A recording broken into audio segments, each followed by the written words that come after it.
Hi everyone and welcome back to Lucky Loaders 15, where I'll be giving you 3 selections for tomorrow's racing, where I'll be focusing my attentions to Sandown and Ffos Las. But before I get into them, I quickly just want to reflect on how our tips performed today. In the end, it wasn't a bad day at all, as we came away with a couple of winners. The first one of them was Corso the King. In the end, he was well backed in the end. I think he was sent off favourite, but that was because there was a few non-runners. So if you took the early prices advertised at 11 to 2, you would have had a rule for there. But Corso the King, he jumped well, and in the end he asserted in the closing stages, and he was quite a comfortable winner in the end. So that was a good result there. Winhouse was another good result for us as well. At one point I thought she was outpaced in the race, but Tom Cannon never gave up on her, and then in the end she really did show a good attitude to get the job done. Probably will be suited going up even further in trips. So yeah, I think that was a good result for us. The other good result we had was an each way bet on Indiana Jones, advertised at 14 to 1. Was quite weak in the market, to be honest with you, but I was always confident that he would run a nice race, and in the end it was quite a bizarre affair.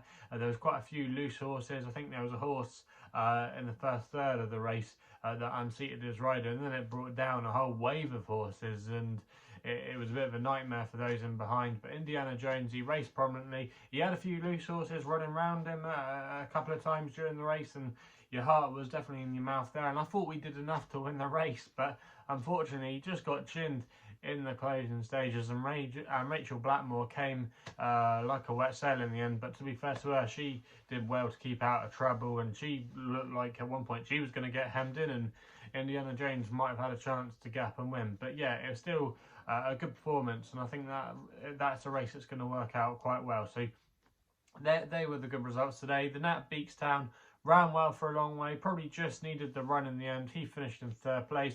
Of all the gin joints, I thought gave us a good run for our money. At least, you know, he was up there in the vanguard, putting in quite a few good leaps. Just got tired in the closing stages. Maybe he doesn't quite see out the 3 miles, maybe 2.5 miles might be his cup of tea. But yeah, that's how he fared. And then our other selection, Ruby's Lily, in the end was fairly disappointing that Chelmsford just never really got into the race and wasn't able to dominate it like I thought she might do. So yeah, on the whole, it has been a good day with those 2 winners and a 20 to 1 each way, and fingers crossed we can have another good day tomorrow. So like I said at the top of the video, 3 selections for tomorrow's racing coming from Sandown and Ffos Las. And at Sandown we go to the first selection with my next best in the 2:45 with a horse called On to Victory for Tom Cannon and Alan King. Currently available at 15 to 8 at the time recording, and I'm going to recommend a 1-point win bet here. Now this horse On to Victory now returns to hurdles after a decent flat campaign. He's not been going too badly on the flat, but I think he's got a lot of untapped potential still over hurdles. Now he progressed quite well over hurdles last year, and he posted an encouraging run on the final day of last season here at the track when he finished in third place. That wasn't a bad race at all, and he's actually going to be racing £1 lower tomorrow, and I think that will suit him down to the ground running off this mark. I could easily see him having maybe £10 in hand hopefully come the end of the season.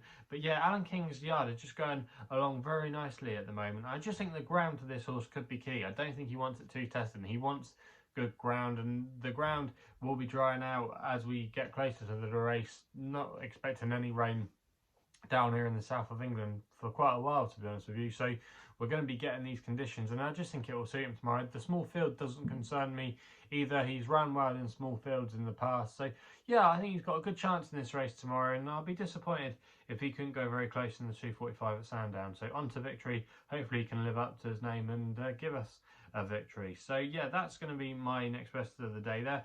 We then go to the 3:40 at Ffos Las with a horse called Oneupmanship for Nick Schofield and Jack Barber. Now Connections actually had a winner today, so that's good to know that they're coming into a little bit of form. This horse at the current time of recording is available at 10 to 3 with a majority of firms.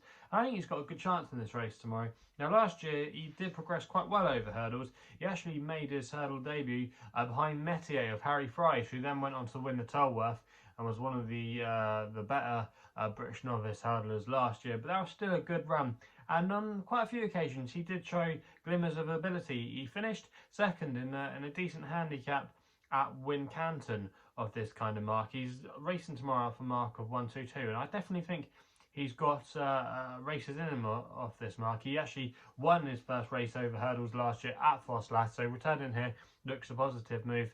He's a horse that likes to be handy, and I just think that if he can get into a good prominent position tomorrow, he might just be able to grind this out from the front. And yeah, I think he's got solid claims off this mark, and I think they found a good race for him to open his account this season.